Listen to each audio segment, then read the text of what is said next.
My name is Beth Revis, and I'm the author of A World Without You, which comes out this month in July. And today I wanted to tell you a little bit about the beginning of this book and the end of this book. The beginning of the book, and I mean the very, very beginning, is the dedication. And this is probably the most personal dedication of a book that I've made, which is suitable considering this is the most personal book I've ever written. But the dedication of the book reads, for Luke, the reason I started writing this book, and for Jack, the reason I finished. When I started writing A World Without You, I knew it was going to touch on my experiences with my brother and the way I grew up, but I didn't know how much it would touch on that. I really did originally write this book as a time travel adventure that had like a Christopher Nolan type twist. Like that was the original idea, and it was only through edits that the book got more and more personal and more, it's not autobiographical, but it has details of the way I felt and the way I thought and the way it was when I was growing up. So that was something that sort of developed as I was writing the novel. And there's a scene at the end, and I don't want to give too much away, but at the very end of this book, Phoebe, the sister in the novel, reflects on a black and red marble. And this is the actual black and red marble that sort of inspired that scene. I keep it with me. It has a special place, and I have this cabinet in my kitchen, and it is always there. And this black and red marble was the last gift that I gave to my brother before he passed. And his passing was linked to his mental illness. It wasn't a direct result, but it was the reason why he died. And so this black and red marble is really, really important to me. And it was something that, as I was writing the book and as I was getting to the end of what this book became, like this wasn't a part of the original plan, but as the book became this sort of personal journey, I knew I had to include this black and red marble. So when you get, I'm not going to read this to you because it's literally like the second to last chapter, but when you get to that chapter and you see Phoebe pick up the black and red marble, this is it. This is the marble. It's always an odd thing when you're a writer because things are true and then they're not. Like the black and red marble is real, but obviously Phoebe and Bo in the story and Bo's powers and whether or not they're real, that's all fiction. The book is fiction, but the marble is real. So I just wanted to show it to you guys. And I know this is kind of a weird thing, but books can become very personal. So the other thing I wanted to mention, I don't want to break this. The other thing I wanted to mention is something that happens in chapter 48. And it's not too much of a spoiler, so I thought I would read you a very, very short scene. And this is about Bo thinking of his sister when his sister was really little. Phoebe lay down on a hospital bed and Mom clutched her hand like she was saying her last goodbyes, even though everyone else, including Phoebe, was pretty chill about it all. Phoebe watched the cartoon the technician put on for her, but I watched the monitor. The technician rubbed a wand over Phoebe's chest, and a black and white picture of her heart showed up on the screen, contracting and expanding with every beat. "What's that?" I asked, pointing.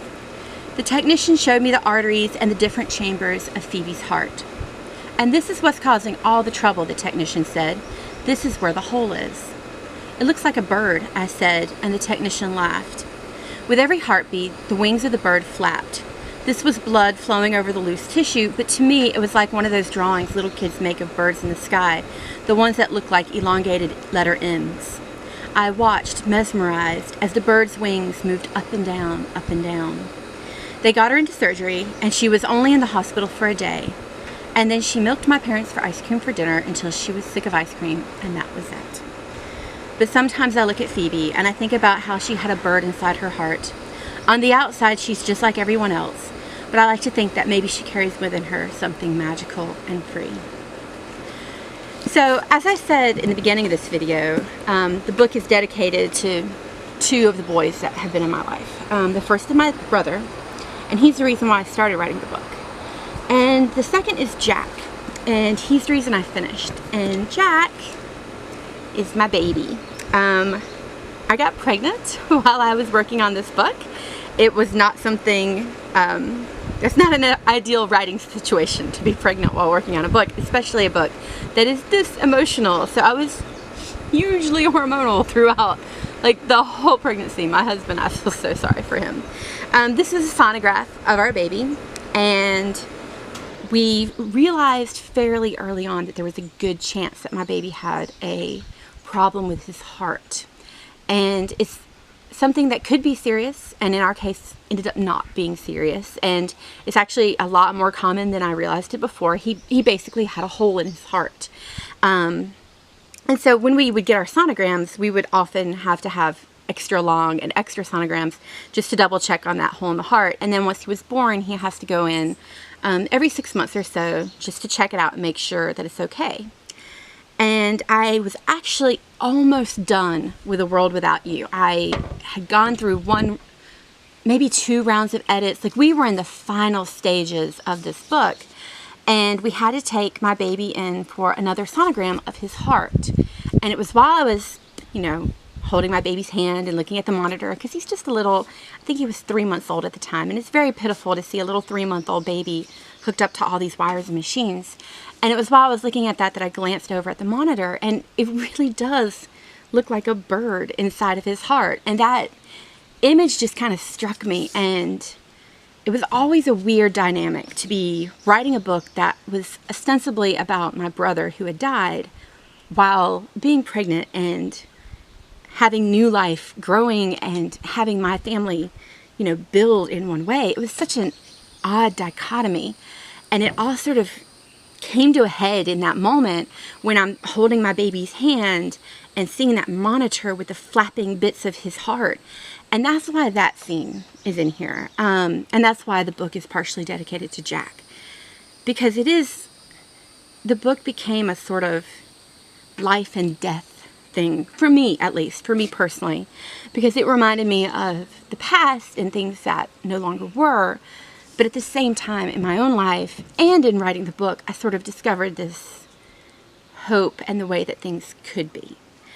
So those are 2 scenes that were specifically inspired by my life, the marble and the sonogram, and that's where the dedication of this book comes from.